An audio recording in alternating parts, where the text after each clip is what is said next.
네, 반갑습니다. 반갑습니다. 자, 오늘은 대단지가 좋은 이유, 아파트 대단지가 좋은 이유에 대해서 한번 같이 얘기해 보도록 하겠습니다. 자, 먼저 이거 보면 대단지가 좋은 이유 제가 간략하게 이렇게 몇 가지 적어봤거든요. 네. 우리 부포터님이 보시기에 대단지에 살고 싶은 나름대로 이유가 있을 거 아닙니까? 있죠. 어떤 것들이 있죠? 저는 일단은 커뮤니티, 커뮤니티. 단지 안에 헬스장이 있으면 그렇죠. 그래도 자주 가지 않을까. 근데 요즘 뭐 헬스장 없는 아파트들이 거의 없거든요. 네. 기본적으로 헬스장, 뭐 그와 관련된 GX룸, 그리고 요즘 또 골프도 좀 거의 대부분 아파트 다 있고.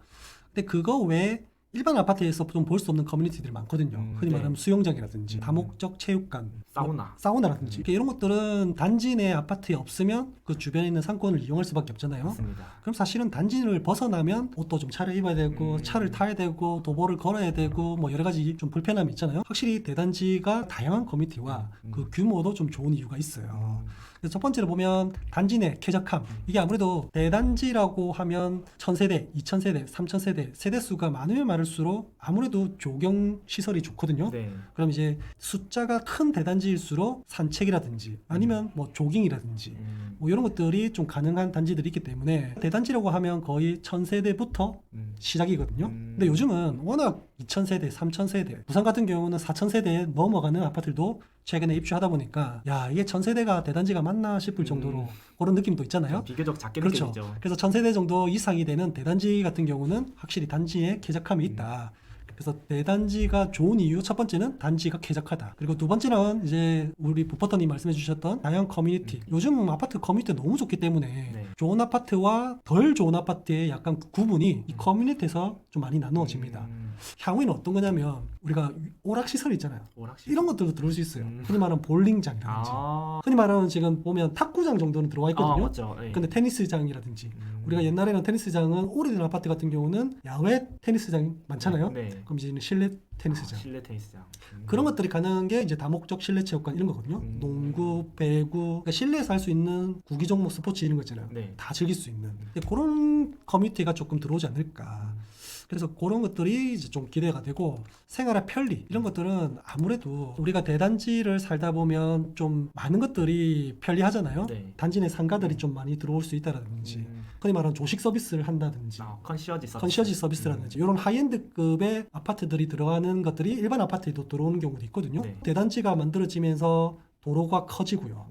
그러면 주차장도 넓어지고 중요한 거는 역도 생길 수 있어요. 아무래도 많은 사람들이 밀집되어 있다 보니까 그 사람들이 생활 이용 편리 흔히 말하는 소규모 단지보다 대규모 단지에 사람들이 많이 모여 살다 보니까 그런 공공시설은 사람들이 많은 곳에 좀 될 가능성이 높거든요. 그래서 이런 공공시설 기반이 생활에 편리한 시설들이 대단지에 조금 밀집되고 단중될 수밖에 없다.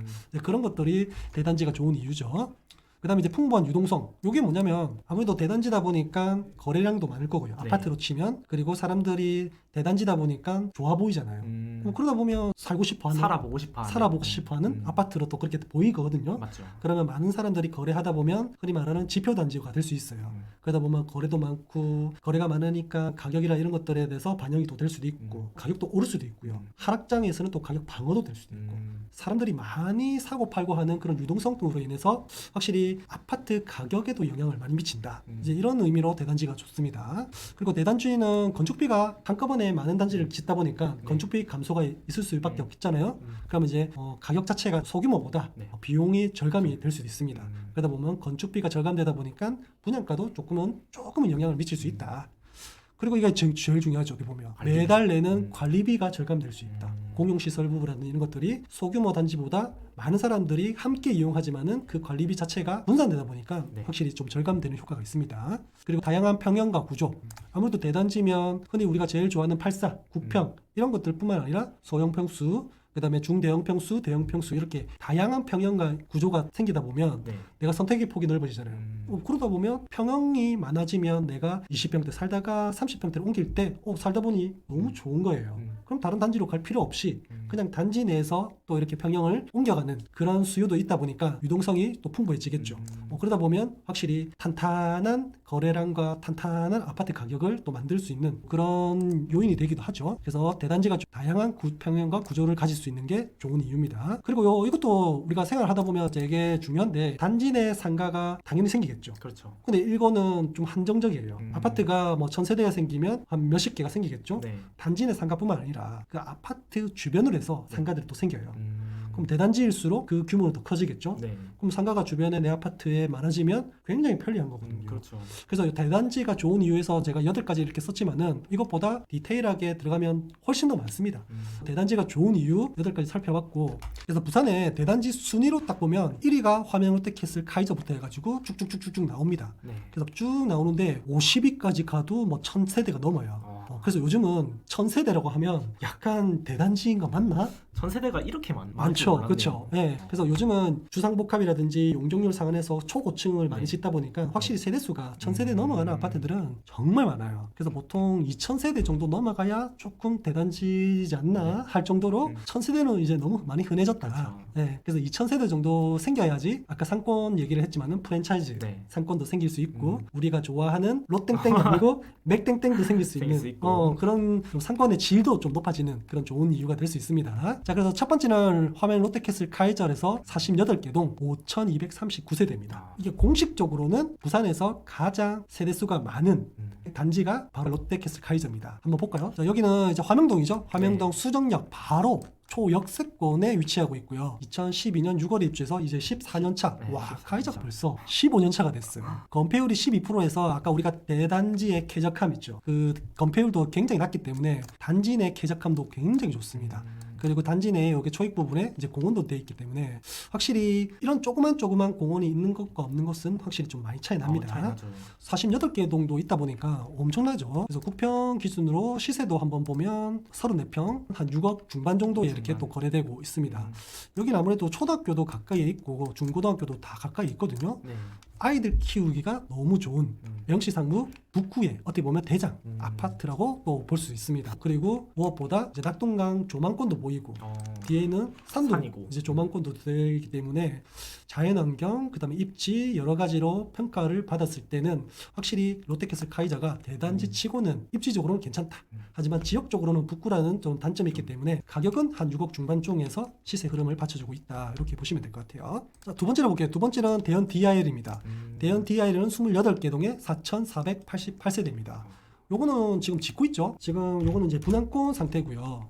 자, 지금은 대연 DIL 같은 경우는 27년 4월에 입주 예정이고 목골역 초역세권이라고 할 수 있는데 4,400세대 치고는 역세권 단지라고 하기에는 좀 일부. 네. 요 윗동 같은 경우는 사실 역세권을 하긴 좀 그렇죠. 그리고 초등학교 같은 경우는 초중까지는 확실히 좀 보낼 수 있는 그런 단지입니다. 반대편으로 보면 대표적인 게 롯데캐슬 레전드부터 해서 힐스테이트도 또 들어왔고요.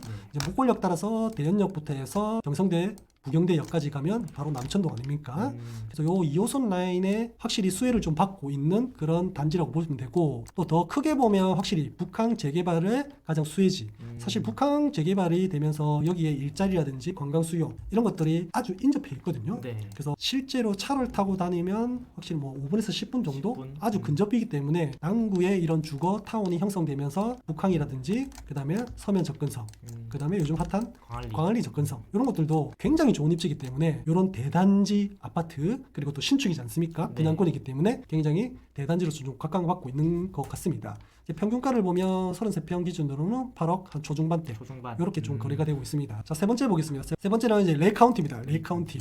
레이카운티도 입주가 한 지 이제 얼마 안 돼가지고 따끈따끈한 아파트죠. 위치상으로는 아시아드 대로 라인에 있는 종합운동장역 바로 초역세권에 있는 아파트입니다. 근데 여기가 사직동은 아니고요. 네. 연제구 거제동입니다. 거제동. 네. 근데 요즘은 뭐 동별로 이렇게 부르기도 하지만은 이렇게 좀 특화된 지역 같은 경우는 아시아드 대로 라인 뭐 이렇게 부르기도 하잖아요. 네. 그래서 아시아드 대로에서 가장 잠룡인 어떻게 보면 원투펀치 사진 롯데캐슬 더 클래식과 함께 2단지 기준으로는 레이카운티가 거의 버금가는 그런 영향력을 미치고 있는 아파트입니다. 아, 이게 2단지가 그럼 로얄이겠네요. 그렇죠. 아무래도 여기도 이제 단지가 보면 5개 단지로 나눠져 있거든요. 네. 5개 단지로 나눠져 있는데 아래쪽보다는 요 왼쪽 편이 경사가 좀 있는 동이에요. 그래서 2단지 기준에서 1단지로 가면 갈수록 이 월드컵대로 라인으로 이렇게 쭉 따라가면 네. 확실히 경사도가 좀 심하거든요. 마찬가지로 요 이제 아시아드대로 라인에서 여기서 3단지에서 4단지 가는 것도 사실 좀 경사가 심합니다. 그래서 전반적으로는 가격이 편차가 좀 심하기 때문에 네. 조금씩 교정을 필요하지만은 어쨌든 대장끼리 붙는다 이러면 2단지 2단지. 그다음에 롯데캐스터 클래식 해가지고 가격이 뭐 그렇게 차이 나진 않습니다. 그래서 33평, 4평 같은 경우는 여기 보시면 이제 평균이기 때문에 7억 8천원이는데 네. 거의 호가는 9억 10억 이렇게 하거든요. 그래서 여기에 2단지에 바로 초역세권에 몰려있죠. 네. 그리고 여기도 수영장이 있거든요. 어. 커뮤니티. 아까 우리 봤잖아요. 커뮤니티. 커뮤니티. 그 생활 편리. 음. 그다음 4단지고 다양한 평형과 구조도 있고 상권도 좋고 그런 걸 봤을 때 확실히 2단지가 가장 좋은 단지이기 때문에 가장 비싸고요. 그 다음에 1단지. 1단지. 그 다음에 3단지, 4단지 이렇게 갑니다. 시세 순서는요. 그래서 2단지가 가장 비쌉니다. 근데 여기에 단점이 있다면 이렇게 단지별로 네. 도로가 있죠. 좀 구분되어 있네요. 구분되어 있죠. 이 도로가 구분되어 있기 때문에 사실 하나의 단지라고 좀 보기는 힘들거든요. 그런 단점은 좀 있습니다. 그래서 3등은 레이카운트입니다. 자, 4번은 동산 그린 힐입니다. 영도에 이런 대단지가 있었어? 영도에 4,000세대가. 네, 영도에 4,000세대가 있었어? 한번 볼까요? 동산 그린 힐입니다. 여기도 보면 단지가 아래쪽부터 해가지고 동산 주공부터 해서 1단지, 2단지, 3단지, 4단지 이렇게 쭉 되어 있잖아요. 네. 단지가 굉장히 많습니다. 그죠? 요거는 93년 9월에 입주해서 33년 재건축이 되어야 되는데 아무래도 중층이기 때문에 재건축은 조금 힘들 것 같고 어쨌든 우리가 이때까지 봤던 것들은 거의 신축급 맞죠. 뭐 이런 것들만 봤잖아요. 네. 근데 요 30년 차 넘은 이런 아파트들도 있다. 반대로 30년 전에 4,000세대면 되게 센세이션한 거 아니었습니까? 그 그렇죠. 당시에는. 그때 당시로 뭐 30년 전이었다면 말 그대로 이런 대단지 아파트가 와 정말 살기 좋겠다. 근데 여기는 단점이 있어요. 17평, 20평, 24평 이렇게 평형 자체가 좀 네. 작다. 아까 우리 대단지 봤을 때 다양한 평형과 구조 그죠. 요거 장점으로 넣었잖아요. 네, 장점이었죠. 네, 근데 동산 그린힐은 옛날에 지었다 보니까 음. 대형 평수에 대한 수요가 그렇게 바뀌기 전에 있다 보니까 요거는 이제 좀 소형 평수 위주로 되어 있습니다. 동산동 같은 경우는 주변에 새 아파트들이 최근에 많이 들어왔습니다. 여기 보시면 오션라이프 에일리넷들이라든지 이런 것들이 이제 3년차 아파트거든요. 그리고 가장 대장이라는 오션시티 부르지오. 동산 같은 경우는 여기가 이제 해양 혁신지구로 해가지고 일자리가 굉장히 많이 들어옵니다. 그리고 동산동 근처에는 보면 한국해양대학교, 그 다음에 고신대학교, 대학교도 2개나 있어요. 주변에서 학교도 좀 풍부하게 있고 사실 영도라서 우리가 그 부산 전체적으로 보면 좀 하급 지역이긴 한데 네. 그 대단지가 있다는 것을 아마 모르시는 분들이 되게 많았을 겁니다. 그래서 4위는 영도 동산동 그린힐 4,056세대입니다. 자, 5위는 레미안 포레스티지입니다. 36개 동에 4,043세대. 와, 4,000세대가 굉장히 많다, 그죠? 위치를 한번 볼게요. 레미안 포레스티지는 24년 9월에 입주를 해서 거의 1년 차 정도 됐거든요. 네. 건폐율도 16% 돼서 쾌적한 단지입니다. 근데 여기도 보면 역과에 조금 거리가 있어요. 조금이네요. 사실 온천장역에서 이렇게 쭉 걸어와야 되거든요. 네. 근데 온천장역 근처에는 보시면 여기 CGV도 있고 홈플러스도 있고 여기 상권이 되게 좋아요. 네. 그리고 주변에 보면 이제 온천동 상권, 허심천 근처로 해가지고 농심, 뭐 여기는 뭐 술 상권이 굉장히 많죠. 네. 그래서 포레스티지가 처음에 딱 들어올 때 뭔가 좀 호불호가 좀 나뉘었는데 네. 아무래도 대단지고 그리고 커뮤니티의 장점도 있고 뭐 그러다 보니까 사람들에게 좀 선호되는 단지긴 하거든요. 네. 35평이 평균이 뭐 7억 이렇게 6천 이렇게 나와 있는데 이건 평균가고 확실히 나와 있는 매물은 거의 지금 없습니다. 그래서 1단지, 2단지, 3단지 이렇게 되어 있는데 2단지가 아무래도 주 커뮤니티가 많은 곳이기 때문에 2단지가 좀 선호되는 추세이기도 합니다. 소장님, 이것도 아까 레이 카운티 보신 것처럼 좀 이렇게 구분되어 있는 것 같은데 네. 이렇게 구분되어 있으면 가격에도 영향이 좀 있습니까? 아무래도 단일 단지로 되어 있는 거랑 이렇게 네. 구분되어 있는 단지가 네. 사실 조금 영향을 있습니다. 제가 말했듯이 대단지의 장점이 아무래도 커뮤니티 활용이라든지 뭐 그런 것들 있잖아요. 네. 단지가 이렇게 구분되어져 있으면 커뮤니티 이용하기가 가장 좀 단점이겠죠. 그리고 단지 내 산책한다든지 이런 것들을 할 때 내가 여기서 2단지에서 산책하면 1단지로 갈 때 도로를 넘어야 되잖아요. 맞죠. 예, 그런 약간 단절 효과 이런 것들도 있거든요. 그리고 보통 내가 1단지 살다가 2단지 3단지 살다가 2단지 커뮤니티 이용하는 게 네. 사실 좀 살다 보면 좀 제한적입니다. 그래서 그런 단점들이 있긴 있어요. 네. 그래서 단일 단지가 가장 좋다. 그게 아니면 뭐 2개, 3개 이렇게 쪼개지더라도 커뮤니티 있는 동이 확실히 조금 더 우위를 가져갈 수 있는 그런 대단지의 효과가 있습니다. 자, 다음에 6위는 동네 레미안 아이파크입니다. 32개 동에 3,853세대입니다. 동네 레미안 아이파크는 이제 미남 교차로에 인근에 있으면서 3호선, 4호선 미남역 초역세권의 아파트이기도 하고요. 네. 이제 입주와 동시에 온셈 초등학교가 개교를 했기 때문에 이게 신규 초등학교거든요. 동네 레미안 아이파크를 위한 초등학교로 이렇게 좀 같이 개교를 했기 때문에 확실히 단지 내에서 초등학교를 보낼 수 있는 장점이 있습니다. 동네 레미안 아이파크도 이 아시아드대로 라인의 끄트머리에 있기 때문에 네. 확실히 사직동 학원가도 라이딩으로 근접거리로 가능하고요.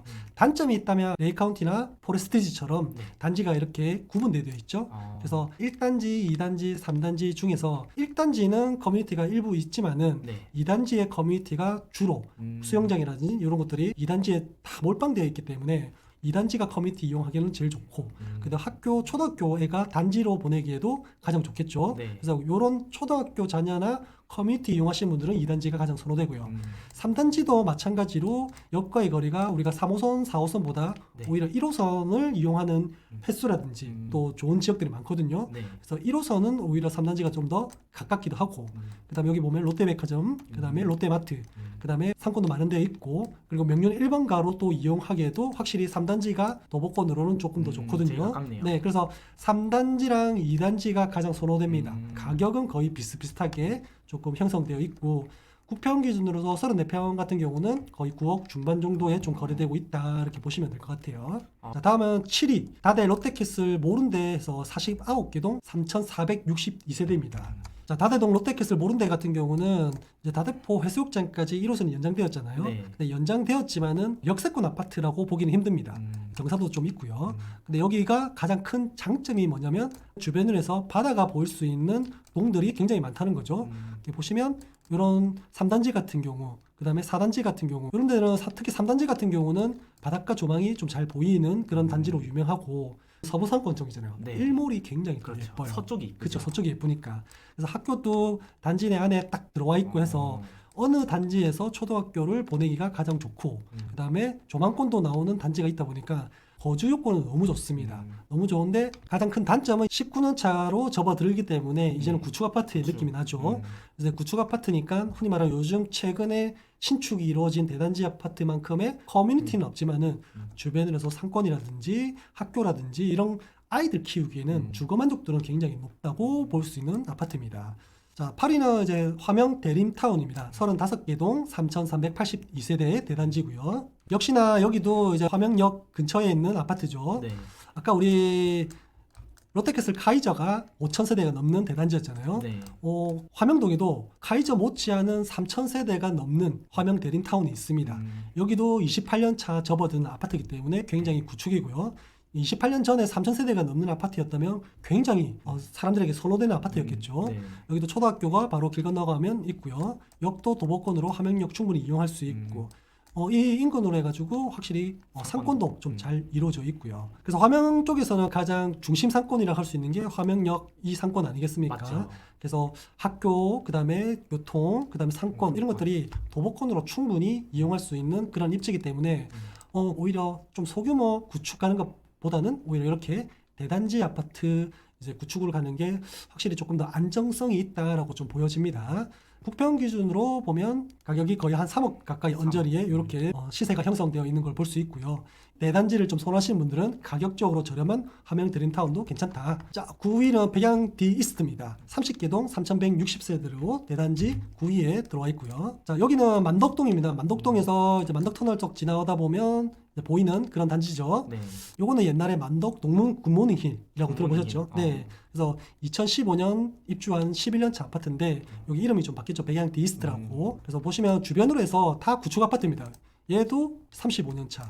그다음에 여기 한신 휴플러스도 거의 20년 차. 20년 차. 만덕 중앙 아파트는 더 심하죠. 23년 차. 그래서 이 인근에서는 그래도 신축급 아파트로서 대단지 아파트입니다. 당시로서는 들어올 때 진짜 좀 많은 관심을 받았던 아파트이기도 하는데 국평 기준으로는 거의 3억대. 되게 저렴하죠. 네. 그래서 대단지 효과를 충분히 누릴 수 있으면서도 가격까지도 저렴한 그런 단지라고 볼 수 있습니다. 그래서 만덕 디스트 이 주변에서 만덕 초읍간 터널이 이렇게 뚫려있기 때문에 확실히 만덕에서 예를 들면 서면이라든지 초읍 방향, 그러니까 중심부로 이동하려면 또 만덕 터널을 이용해가지고 동네 쪽으로 해서 이렇게 좀 둘러서 와야 됐단 말이에요. 한참 걸렸죠. 네, 네.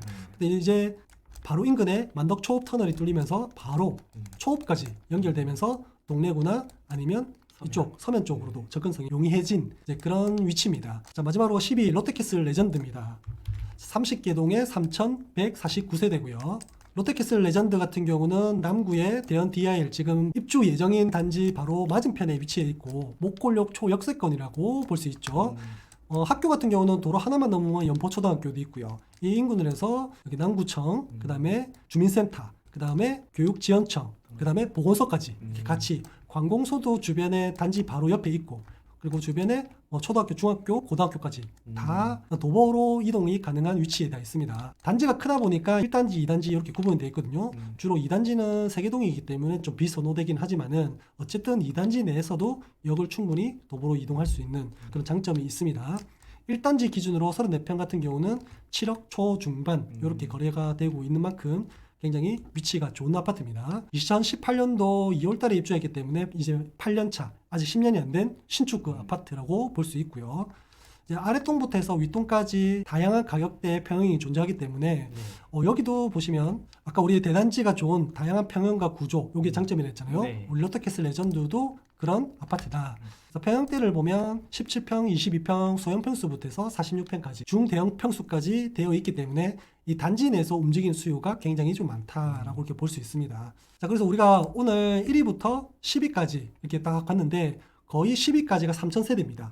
그래서 어떤 대단지를 내가 갈까 지역적으로 다양하게 있기 때문에 대단지 아파트를 선호하시는 분들은 이런 대단지를 좀 보고 한번 좀 결정해 보시는 것도 좋을 것 같아요. 자, 영수장의 고유자 아파트, 자, 이런 분들께 추천드립니다. 내 집 마련을 준비 중인데 이제 고민이신 분들, 아파트 투자를 조금 결정 전에 선택해도 괜찮은지 확인이 좀 필요하신 분, 그리고 내 집 매도 매수 상담이 좀 필요하신 분들께 영수장의 고유자 아파트 추천드리고요. 진행 순서는 저희가 상담부터 해서 대출이라든지 그 다음에 법무 이런 것들도 같이 상담해드리고 물건을 추출해가지고 맞춤형 아파트를 제공해드립니다. 그래서 저희 쪽에서 부동산 계약까지 해서 저희가 사후 관리까지 같이 해드립니다. 가격은 프로모션 진행해서 100만원 신청금인데 저희 쪽에서 계약을 하게 되면 이 100만원 전액 환급해드리는 프로모션도 진행 중이니까 많은 신청 바라겠고요. 신청 방법은 고정 댓글란에 올려놓도록 하겠습니다.